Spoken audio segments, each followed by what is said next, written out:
Bienvenue toujours dans la meilleure salle, la salle Jules Verne. Le premier intervenant de cet après-midi s'est mis au Cordova en 2014. Il est très vite revenu à la raison en misant tout sur React Native en 2015. Et aujourd'hui, il est à la tête d'une des plus grandes équipes françaises 100% mobile. Et il vient nous partager les apprentissages justement de ces équipes sous la forme d'une carte du maraudeur des technologies mobiles 2023. Bienvenue, Marek Kanik.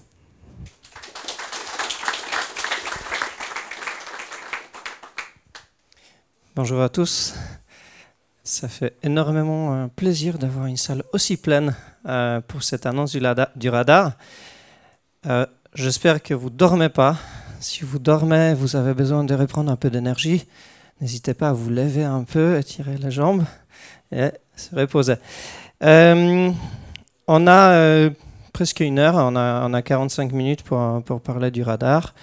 Donc, je vais vous présenter le radar. Mais je me suis aussi dit que ça peut être intéressant de vous montrer ce qui se cache sous le capot, comment est-ce qu'on l'a fait, pourquoi on l'a fait, et quels sont un peu les grands apprentissages de ce radar. Je vais commencer par les origines. Je vais commencer par un gars qui s'appelle Gerger Liouros. Je ne sais pas si vous le connaissez, ça vaut le coup de le connaître.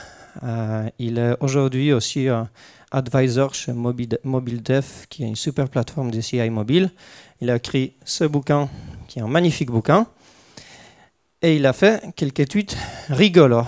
Alors, un premier tweet dans lequel on peut apprendre que chez Uber, il y avait plus de 100 ingénieurs par plateforme qui bossaient à un moment sur la plateforme de Rider.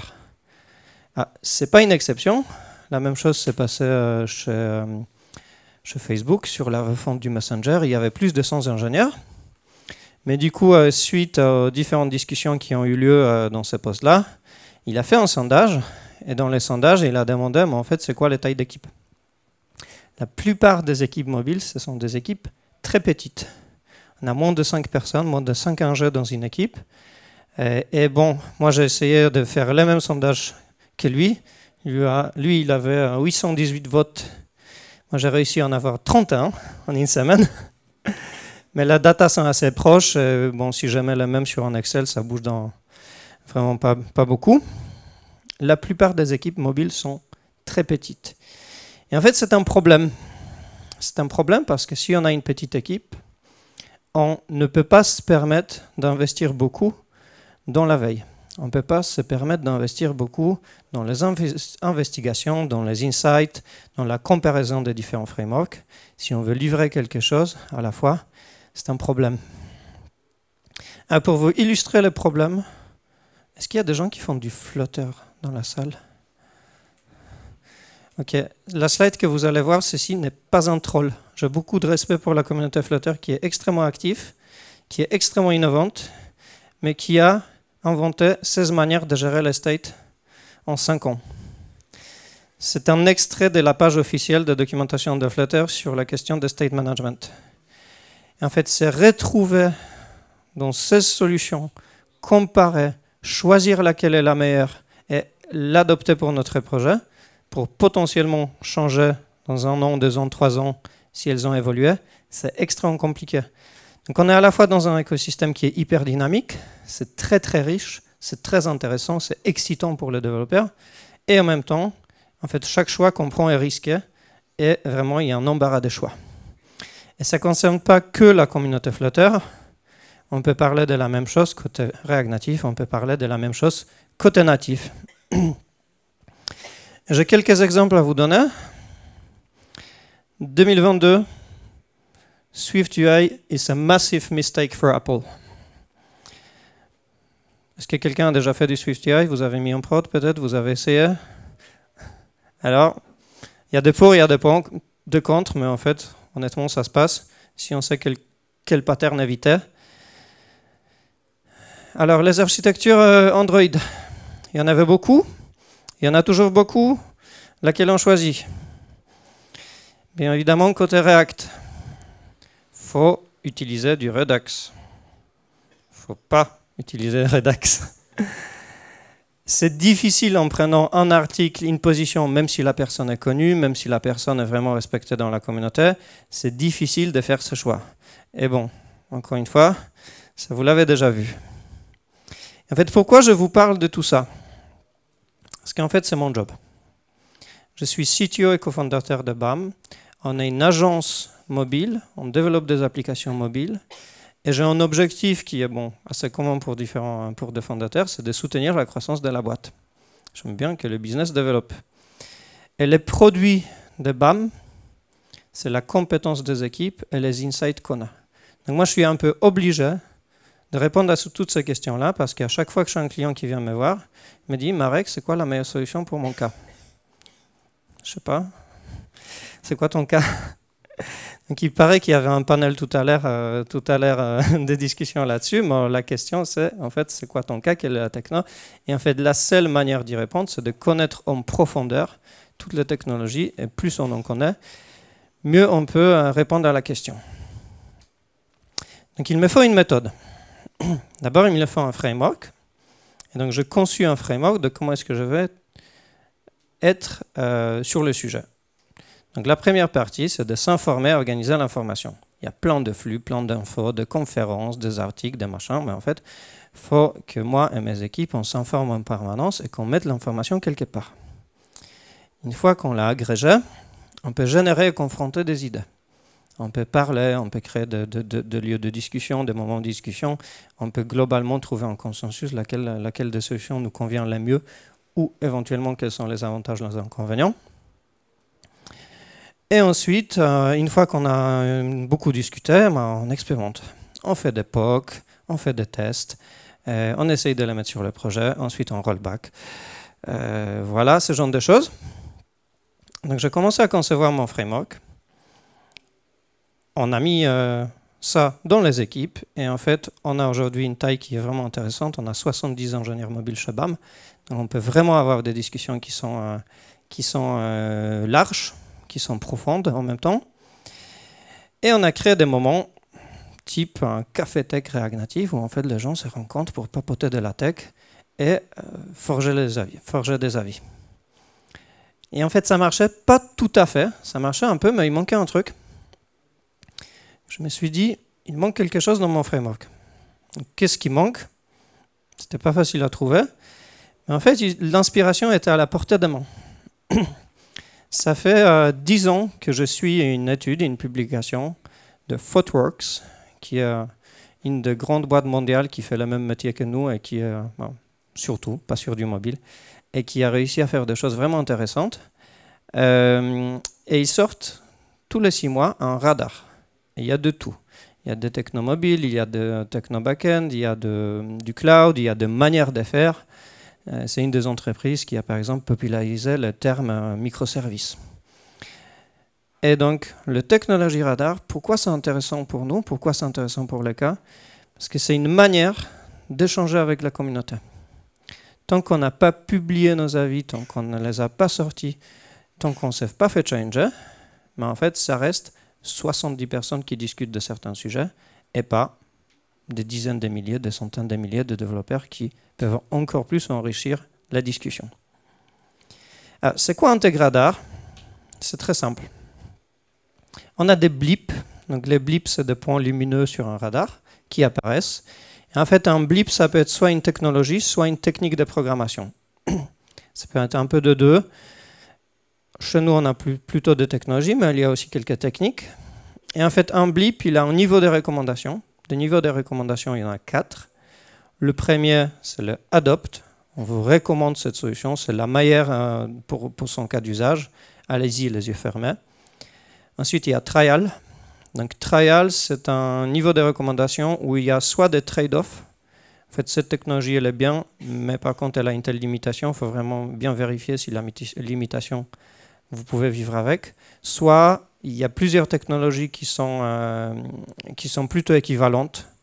Et du coup, on ne sait pas vraiment trancher entre les deux. Les deux sont pas mal. Ensuite, troisième niveau de recommandation, c'est le niveau Assess. Donc, Assess, c'est quelque chose qu'on ne serait pas encore serein à mettre en prod. Mais c'est une technologie qui est très prometteuse. Il faut la suivre parce que dans quelques semaines, dans quelques mois, elle peut vraiment apporter des solutions intéressantes.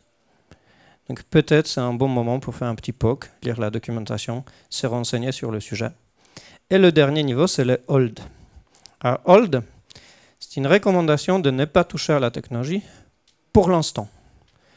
Soit la technologie aujourd'hui elle est vraiment dans un état où en fait ça peut basculer d'un côté ou l'autre, soit elle est clairement démodée, il ne faut pas l'utiliser et en fait elle va être dépréciée, soit c'est une technologie qui est très récente, mais il y a encore vraiment énormément de travail pour qu'elle arrive à un niveau où on peut l'utiliser.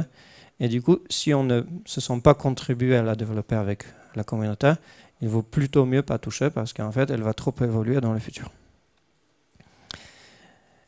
On a fait une première édition du radar en septembre 2022. L'édition dont moi je suis très satisfait. On a eu 50 blips, on a eu plus de 10 000 vues sur nos pages web, vraiment beaucoup de retours. Et ce que je vous présente aujourd'hui, c'est la deuxième édition de cette année qu'on annonce officiellement aujourd'hui.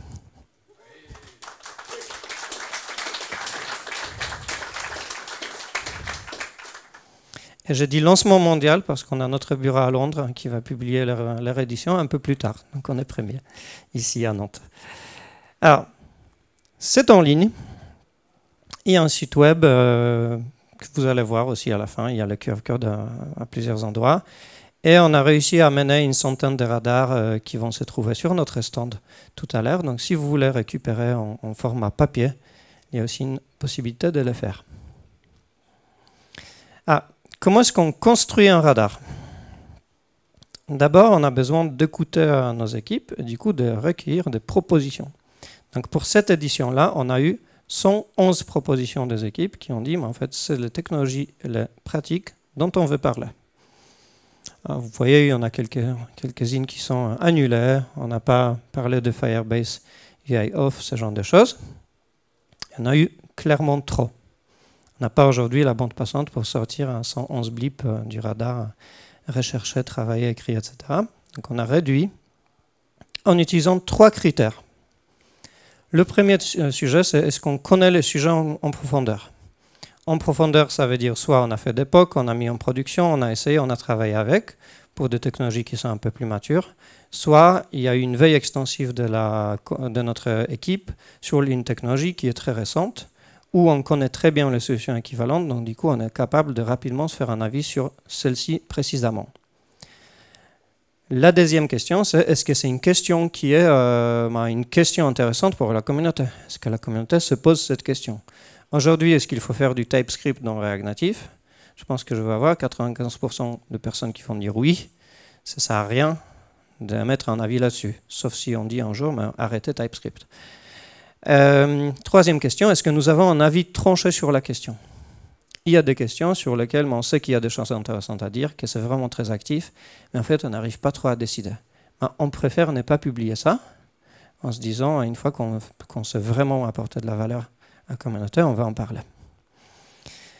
Tout ça, on s'est réunis en 2 jours d'off-site, un off-site auquel il y a de Head of Techno chez nous, il y a de staff engineer, de tech lead, etc. Et au final, on a réduit à 61 blips qui sont publiés dans ce radar-là. Ensuite, bon, il faut écrire le contenu. Je ne recommande pas Git comme une plateforme de création de contenu, c'est assez galère.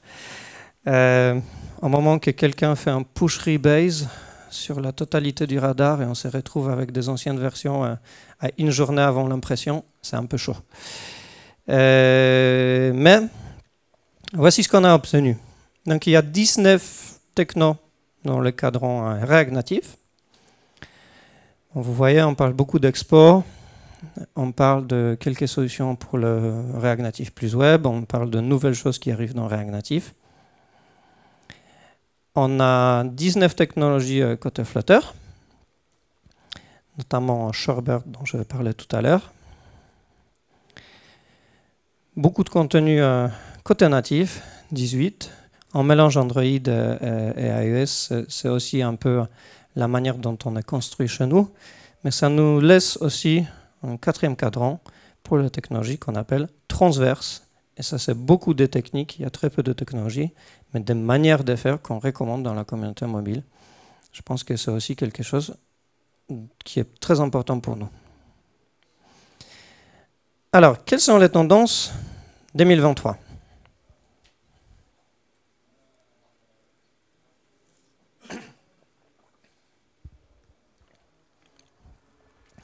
Premier sujet dont je voulais vous parler, c'est React Native versus Flutter. On est aujourd'hui dans une situation où les deux frameworks cherchent leur niche et les communautés cherchent leur positionnement. Et nous, on cherche aussi à comprendre en fait où est-ce que les deux apportent le maximum de valeur. Historiquement, on pourrait avoir une répartition de ce type-là. Donc React Native, c'est l'Ouest. Flutter, c'est l'Asie, grosso modo. Il y a plusieurs facteurs qui justifient ça. Ça, c'est le Google Trends sur 5 dernières années. Il y a un facteur qui était un fort engagement de Google en Chine, où un premier adopteur de Flutter, c'était une subsidiaire d'Alibaba qui a directement contribué au développement du framework. Il y a aussi la manière dont Google anime la communauté internationale. Il vise énormément à une diversité dans l'utilisation du framework, mettant en avant les projets africains, les projets en Asie, et au final très peu de projets dans les pays de l'Ouest. Et aussi potentiellement un troisième facteur qui est la performance de Flutter, qui est plus facile à obtenir sur des devices très low-end. Il se trouve que sur le dernier mois, la carte est un peu différente. Aujourd'hui, dans Google Trends, on a clairement Flutter qui suscite plus d'intérêt et plus de débats que React Native. Pour France, le point de bascule est arrivé vers octobre 2022, je crois. Ou 2020, 2022, je ne sais plus. 2020. Donc, la répartition géographique, elle n'est plus tout à fait vraie. Mais on voit une autre chose qui est assez intéressante. Et en fait, celle-ci, je vous invite à l'explorer. Une première partie, c'est la convergence entre React.js et React Native. Donc, dans notre radar aujourd'hui, on a Native Wind et on a Tamagui, qui sont deux frameworks qui promettent, qui portent une promesse de développement en même temps sur du web et sur du mobile, avec les mêmes composants, avec des composants intelligents qui sont adaptés, etc. Vous connaissez aussi probablement React Native Web, qui était une première solution de ce type-là, toujours développer les trois en même temps. Et React Native Bundled for Brownfield, pourquoi? Bundler du React Native dans des applications mobiles existantes, donc ce qu'on appelle du Brownfield, on ajoute dans une application existante.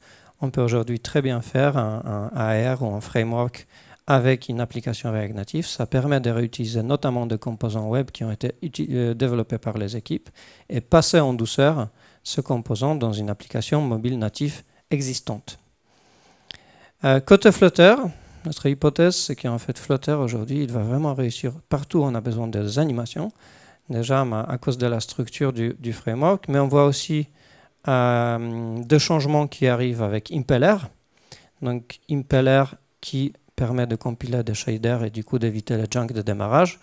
Et Rife qui s'intègre très bien aujourd'hui dans Flutter, qui s'intègre aussi bien dans Native et RN, mais c'est une des solutions qui permet d'ajouter encore plus d'intelligence aux animations en Flutter. Donc Tamagui, c'est notre Head of Mobile UK, qui est un grand fan, et d'ailleurs c'est un Anglais qui développe le projet, donc en fait ils sont très actifs à Londres. Je vous invite à explorer la librairie. C'est vraiment, le site est vraiment bluffant. En fait, en réduisant les sites, en voyant l'adaptation qu'ils font sur certains composants, l'objectif c'est vraiment d'avoir un composant et réfléchir par composant comment il s'adapte à tout type d'écran, tout type d'application.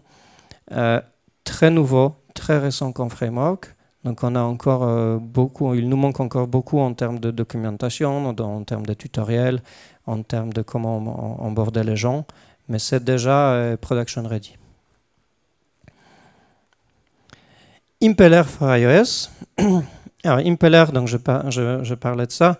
Un des problèmes de Flutter, c'est justement la compilation de shaders qui, dans un premier affichage, peut créer un peu de junk, un peu de ralentissement, ce genre de choses.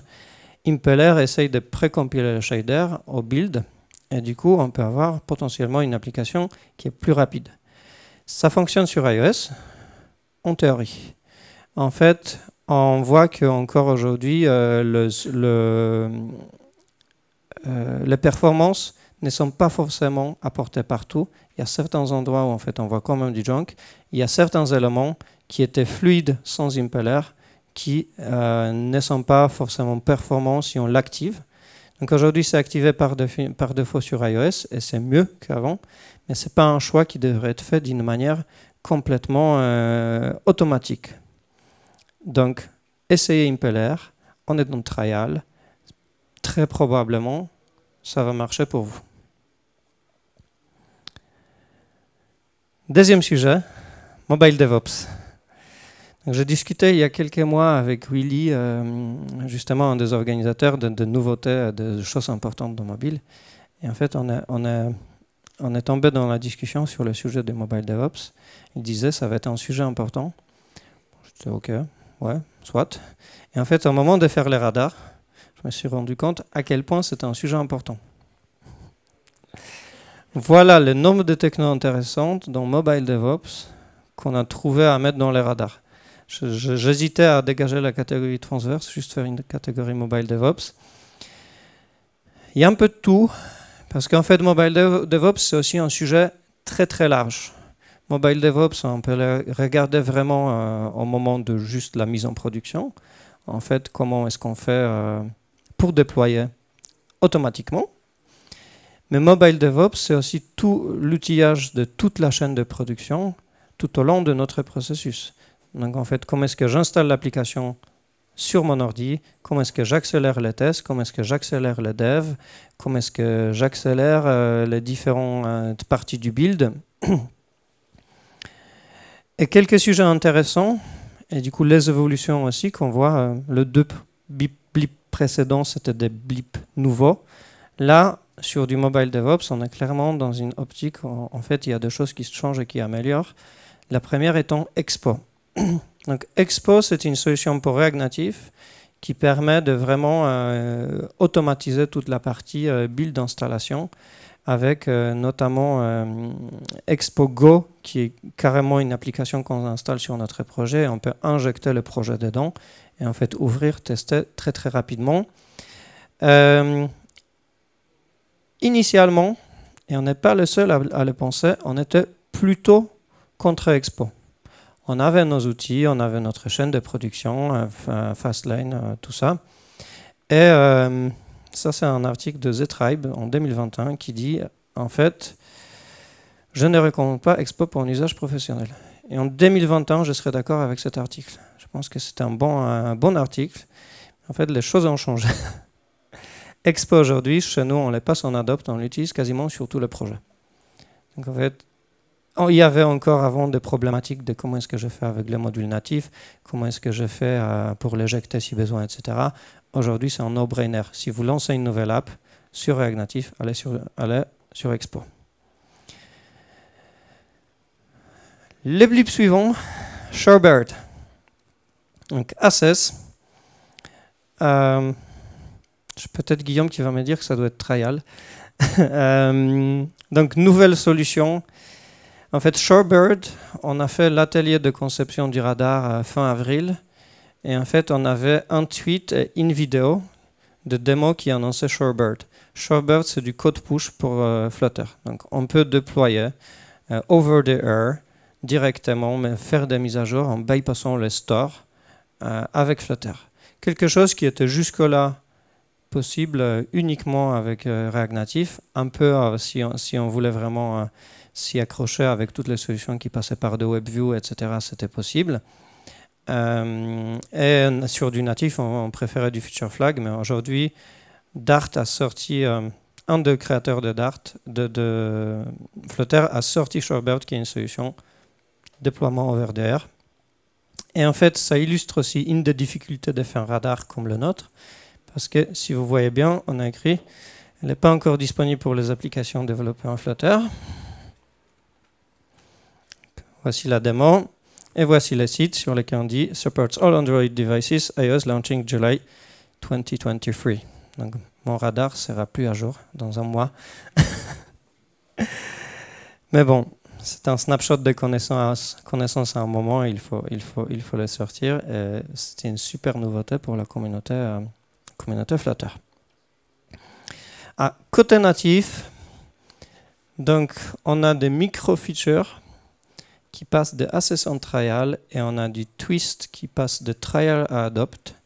Je mets les deux solutions ensemble parce qu'en fait, chez nous, elles sont souvent utilisées en même temps. Twist facilite énormément l'utilisation de micro-features. Et les micro-features, on a pu les expérimenter, on a pu les tester. Et en fait, aujourd'hui, on pense que c'est une super solution, moyennant un bon découpage du modèle métier. Donc, vous avez intérêt à avoir des équipes qui sont formées en DDD et qui savent l'appliquer, parce que sinon, si on commence à trop mélanger les trucs entre les différentes micro-features, on peut se retrouver avec une architecture qui est pas très facile à maintenir. Et Twist, pour ceux qui ne connaissent pas, c'est une manière de résoudre le problème de PBX proche sur iOS qui est extrêmement difficile à versionner. Parce que du coup, à chaque changement, il y a énormément de choses qui bougent, on ne comprend rien, on n'arrive pas à lire les fichiers. Et en fait, Twist, c'est une config de génération de PBX proche. Le dernier sujet dont je voulais vous parler, c'est la collaboration back et front. Je pense que si tout le monde ici est développeur mobile, vous allez dire que tous les problèmes du monde viennent du back-end. Soit ils sont en retard, soit les API ne sont pas livrés à l'heure, bon, ils sont en retard, soit c'est incorrect, ça passe pas les tests, soit ils sont en retard. Donc on a plusieurs blips là-dessus, et il y en avait aussi l'année dernière. Plusieurs choses qui passent soit par la génération de contrats d'API, soit par une vérification, un typage, ce genre de choses. Moi, je voudrais commencer par les 4 Key Metrics. Est-ce qu'il y a des gens ici qui suivent de Dora Metrics ou 4 Key Metrics pour le app mobile? Bravo. Alors, les Dora Metrics, on en parle énormément si on parle du back-end. Donc, c'est le DevOps Survey qui parle de 4 métriques: fréquence de mise en production, taux de mise en production sans erreur, lead time pour que le code arrive en production, et les lead time pour corriger un défaut en production. C'est des métriques que si on les met dans une équipe, elles ont un pouvoir de changer beaucoup de choses. Et en fait, la première chose qu'elles vont changer, c'est la collaboration avec backend. Parce qu'en fait, on va tous se mettre d'accord sur, écoutez, notre objectif, c'est de faire des mises en prod fréquentes et ne pas avoir des erreurs là-dessus. Et si backend adhère à cette situation-là, on va essayer de comprendre d'où vient le problème. Et en fait, les problèmes viennent parfois de nous, parfois du backend. Ce n'est pas vrai que c'est 100% du backend. Mais ça fixe un premier objectif et du coup, ça crée un sentiment de travail d'équipe qu'on a rarement avec les équipes de back-end. Une petite subtilité pour ce sujet-là, le Dora Metrics tel dont on parle, et du coup notamment les différents niveaux de compétences, donc on parle de best performer, de worst performer, ou en fait où est-ce qu'on en est, etc., ne s'applique pas directement au mobile. On a une dépendance sur le store qui fait qu'on ne peut pas être à un déploiement par minute, par exemple. Le meilleur dans le déploiement mobile, Facebook, Google, etc., ils font un déploiement par semaine. Donc si vous êtes à un déploiement par semaine, vous êtes par exemple dans l'élite selon la fréquence de mise en production pour le mobile. Et ça peut poser beaucoup de questions, éventuellement comment est-ce qu'on va au-delà, et je connais quelques entreprises qui sont allées au-delà, c'est pas évident. Mais déjà, une fois par semaine, si on arrive à faire ça, c'est génial. Et en fait, Dora Metrics, 4 Key Metrics, j'en parle ici, je pourrais en parler aussi dans la partie Mobile DevOps. Il y a pas mal, nous on a pas mal de clients aujourd'hui qui n'ont pas ces métriques-là et qui en fait veulent une mission Mobile DevOps pour accélérer les problématiques de développement. Et en fait, c'est très difficile de justifier, de mettre des mots sur en fait ce qui nous gêne en tant que développeur et de prouver en plus à sa hiérarchie, à l'entreprise, qu'en fait c'est un investissement qui vaut le coup. En fait, en mettant des métriques de ce type-là, on peut tout de suite montrer en fait on veut prendre ce truc-là, l'amener là, Et en fait, voici pourquoi on a besoin de mettre toute la partie Mobile DevOps en place, faciliter les flux, arrêter la propagation des erreurs, etc. Donc, vraiment hyper bénéfique.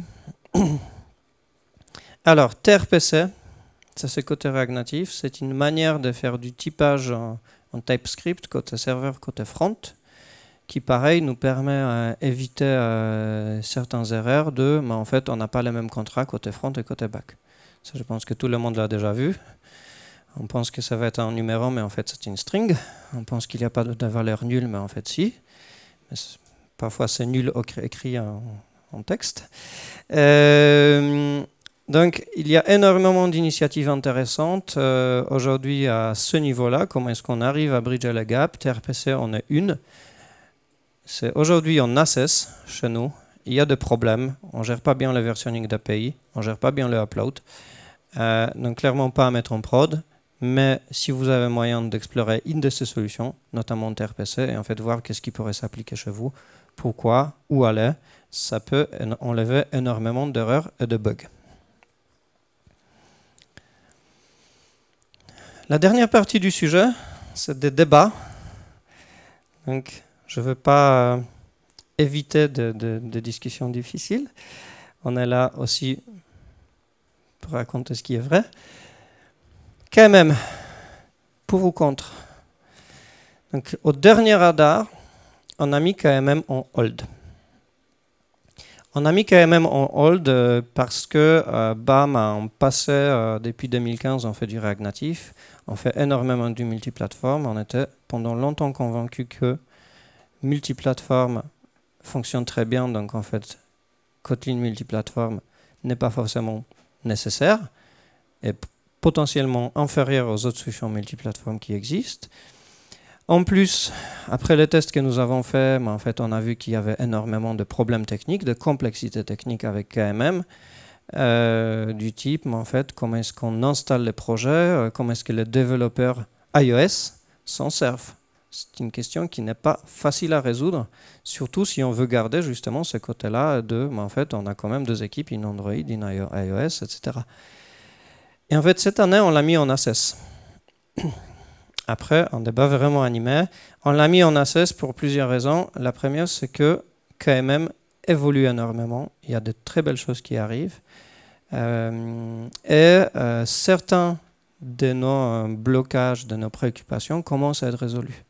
En fait, on pense que cette solution, vu le soutien, la dynamique qu'elle a et la communauté qui s'est créée autour, elle peut vraiment donner une solution intéressante.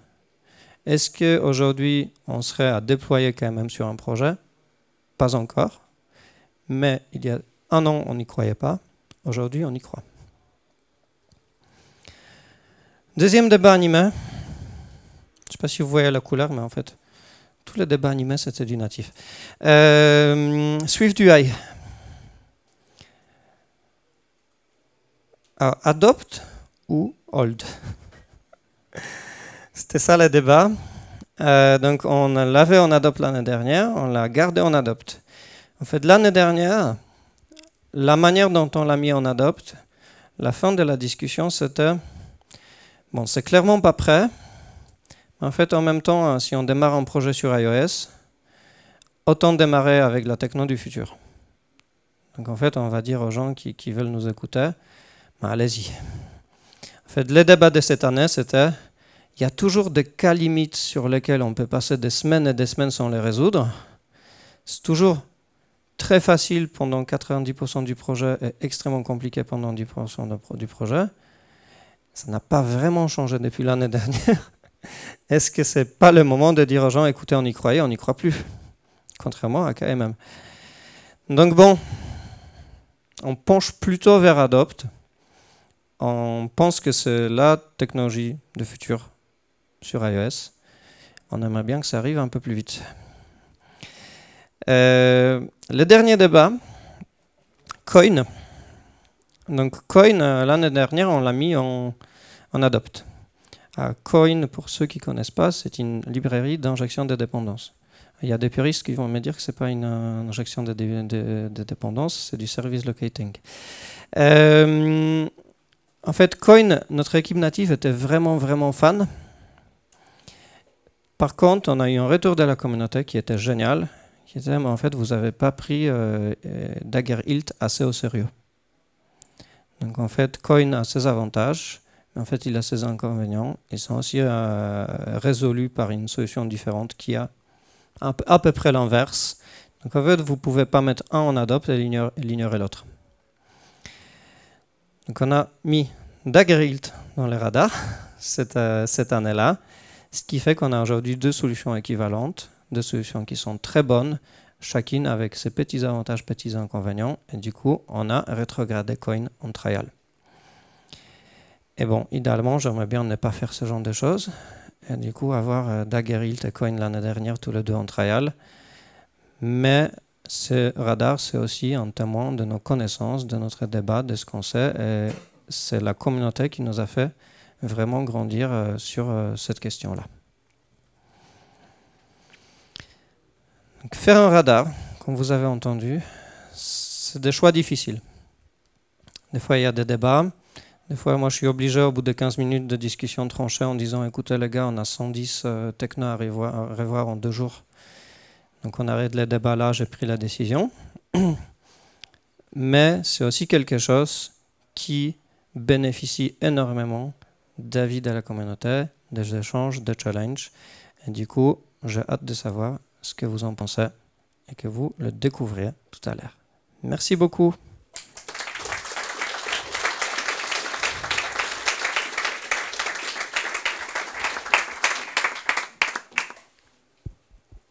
Merci Marek. Avant les questions, et on a un lien open feedback sur l'application. Si vous voulez donner votre avis sur la conf de Marek, c'est toujours appréciable d'avoir des retours. Donc pas de questions tant que tout le monde n'a pas voté.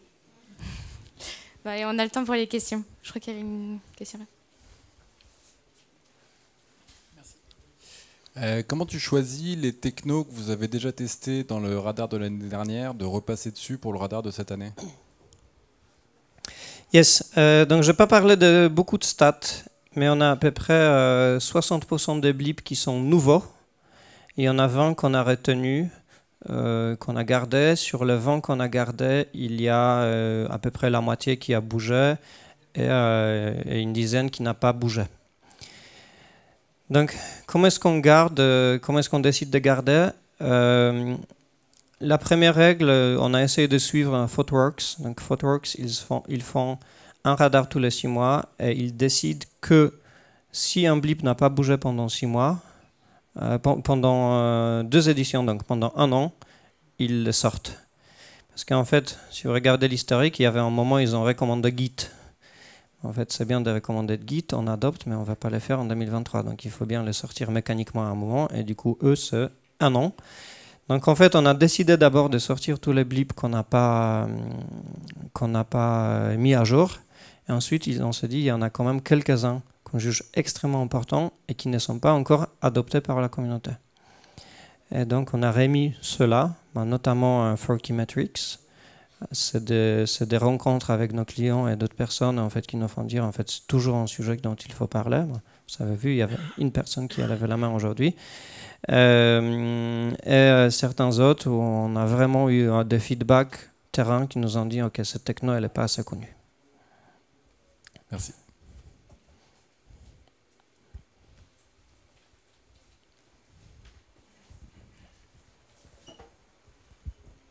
Merci beaucoup Marek. Question difficile. Comment tu gères la déception? C'est-à-dire, dans ton équipe, tu auras certainement des gens qui étaient intéressés ou fans du techno, que tu déclares comme déprécié. Comment, chez BAM, tu gères ce cas de figure? Alors, bizarrement, je n'ai pas la déception dans ce sens-là. Je n'ai pas la déception des gens qui étaient fans d'une techno qui est dépréciée. J'ai plutôt une déception des gens qui disent qu'on n'est pas assez prescripteur sur des technos nouvelles, récentes, etc. Alors comment est-ce que je gère? Je n'ai pas de bonne solution en fait, là-dessus. Ce que j'essaye de faire, c'est de vraiment poser les frameworks pour qu'ils soient le plus objectifs possible. Et en fait, quand vous avez vu, il y a 3 critères pour qu'une techno soit sur les radars. Si je dis à la personne, écoute, si tu as quelque chose à raconter là-dessus, qui montre vraiment l'expertise, en fait, l'avis est pertinent pour la communauté, c'est tranchant, tu veux qu'elle soit dedans, tu as ces 3 éléments, elle va être dedans. Et ensuite, on prend la décision d'une manière collective avec le comité je crois qu'on était 11 ou 13 les personnes qui choisissent le contenu. En fait, cette communauté, elle vote, et en fait, au final, c'est le vote qui montre est-ce qu'on est convaincu que la techno peut être dedans et qu'on a le bon niveau de recommandation. Mais ouais, il y a eu des frictions. Il y a eu des frictions. En fait, la manière de résoudre des frictions, c'est aussi une manière de regarder vers l'avant. Donc en fait, ce qu'on a fait à la fin du radar, on s'est posé avec chacune des tribus, parce que BAM est découpé en 3 tribus, une tribu React Native, une tribu Flutter, une tribu Native. Et en fait, on s'est posé avec chacun des Head of Tribe et on a dit, OK, voici les blips que tu as eu cette année dans ta tribu, voici ce qui est nouveau, voici ce qui est resté, voici l'évolution, voici la comparaison avec les autres tribus. Comme ça, tu peux avoir un snapshot de l'état de R&D dans ta tribu. Et du coup, qu'est-ce que ça t'évoque? Est-ce qu'il y a des choses que tu voudrais améliorer? Est-ce qu'il y a des personnes qui sont extrêmement moteurs d'innovation qui n'arrivent pas à se mettre assez en avant? Est-ce que potentiellement le discours il est monopolisé par une ou deux personnes que tout le monde les suit? Donc en fait, on essaye vraiment d'analyser ça. Ce que pour moi, ces radars, c'est une manière en fait de présenter quelque chose à la communauté, mais c'est aussi une manière d'animer et faire un snapshot de la R&D au sein des équipes.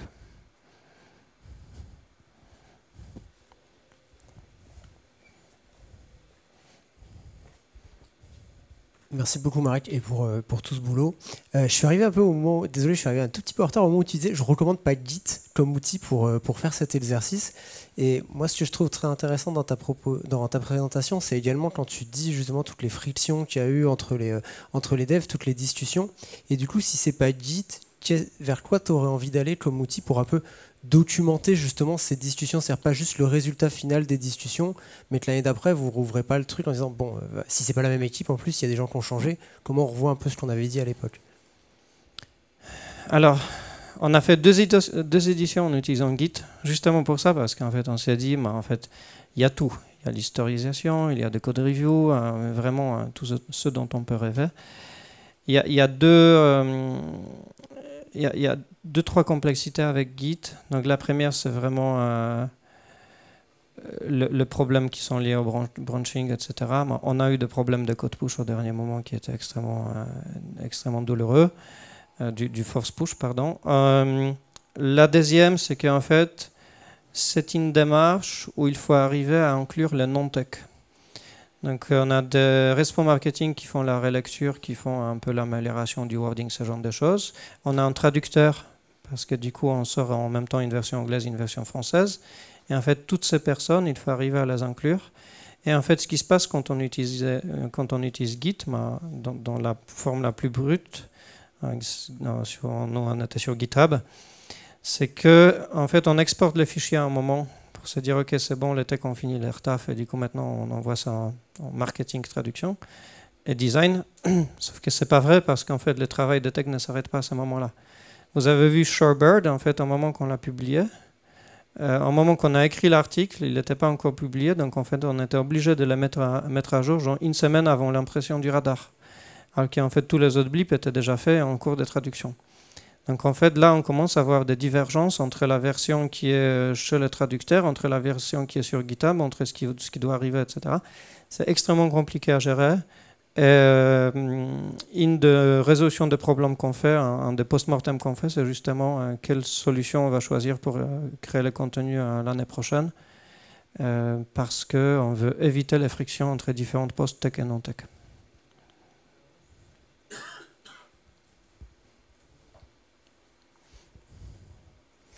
Bonjour. Moi, je me pose une question, c'est quand vous passez, par exemple, des technos en un plus haut niveau de confiance, j'imagine que vous avez des applis que vous suivez sur le long terme et vous vous dites pas, bon, bah, on va refacto toutes les applis de notre parc.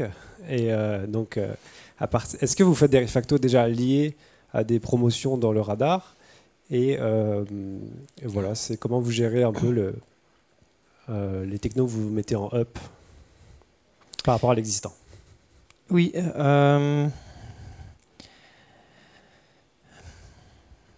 J'essaie de voir par quel bout prendre la question, elle est très complexe. Donc, il y a certaines technologies que, si on les a déployées chez nos clients et notre position là-dessus change, on va les sortir d'INAP. Un exemple, c'est Texture. C'est un framework front UI pour des apps iOS. On a une application qui est faite avec. Aujourd'hui, on est en train de progressivement sortir Texture d'INAP client, qui est un projet qu'on fait avec les clients depuis 2019. Donc, en fait, en 2019, ça nous semblait une bonne solution. Et il se trouve qu'aujourd'hui, elle est plus pertinente. Donc, on la sort. Il y a d'autres projets. Donc, on a un projet qui est un énorme projet avec React Native Web. Et en fait, aujourd'hui, ce n'est pas forcément la solution qu'on aurait privilégiée, mais c'est stable, ça fonctionne, il n'y a pas de raison de changer, et on va le garder comme ça encore quelques années, je pense. Donc, ça dépend. Je sais que ce n'est pas la bonne réponse, mais ça dépend. A priori, si un sujet est arrivé en hold, je pense qu'on va les sortir, mais on n'en met pas souvent, on essaye d'éviter cette catégorie. Ensuite, moi je considère, d'après ce que j'ai vu, qu'une application mobile, elle a une durée de vie entre 5 et 7 ans. D'après ce qu'on voit chez nos clients, d'après ce qu'on fait, en fait, au bout de 5 ans, on a des changements majeurs technologiques qui arrivent, très souvent qui sont liés au changement d'interface, de code graphique de plateforme. Apple ou Google, si vous regardez le changement, c'est à peu près ça la cadence. Donc en fait, il ne faut pas se précipiter parce qu'à un moment, l'appli, elle va, de toute façon, elle va nécessiter une réécriture profonde, soit complète, soit partielle. Vous pouvez d'ailleurs voir, mais en fait, on n'est pas le seul à le faire. Même Facebook, ils ont fait une énorme écriture de Messenger et ils ont parlé beaucoup de ce sujet. Donc voilà, à prévoir dans la roadmap, mais sans précipitation.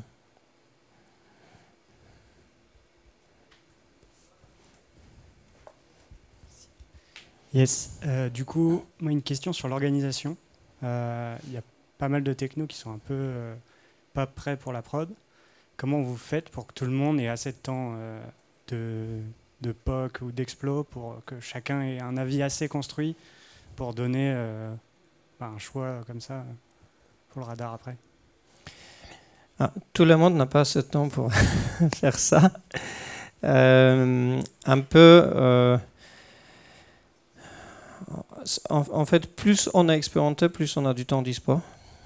Donc les développeurs, notamment les développeurs juniors chez nous, sont staffés à maximum parce que c'est aussi directement lié à la condition de l'entreprise. Mais ensuite, les tech leads, ils commencent à avoir du temps dispo. Et ensuite, on a des engineering managers et des staff engineers qui, eux, sont dispo parfois même à 100%. Et si besoin d'un sujet sur lequel on veut faire une R&D ponctuelle, ce qui arrivait par exemple l'année dernière avec la nouvelle architecture React Native, on peut déstaffer une personne directement pour le sujet. En fait, l'avantage du radar, c'est que on peut très rapidement recueillir les signaux de qu'est-ce qui est intéressant. Parce qu'en fait, à travers la veille, à travers les différentes discussions, on peut tomber sur une personne qui dit, mais en fait, regardez Zod, j'ai vu passer ça, c'est plus intéressant que Runtypes. Ok, donc en fait, dans la tribu React Native, il y a quelqu'un qui va se dire, mais en fait, il faut tester Zod. Et en fait, cette personne, elle peut très rapidement faire le lien avec la veille technique de quelqu'un d'autre. Donc, ce côté-là, c'est le deuxième point. En fait, on réunit les avis, on coordonne les gens. J'appelle ça chez moi coordonner les avis. Ça permet justement de faire de sorte que tout le monde contribue à la connaissance commune, quel que soit le staffing, la disponibilité de la personne et son niveau de veille. Et ensuite, si on a besoin de faire émerger les sujets et s'en occuper plus sérieusement, c'est le rôle de Head of Tribe, de vraiment prendre le sujet et l'amener à un blip.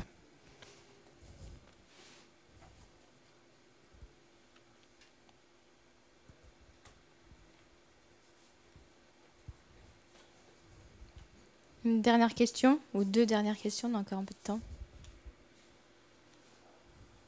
Bon, de toute façon, vous pourrez retrouver Marek en bas dans le hall. Je pense que tu seras visible. On se retrouve après la pause à 3h15, je crois. Donc voilà, si vous voulez profiter du café en bas. Et encore, merci Marek.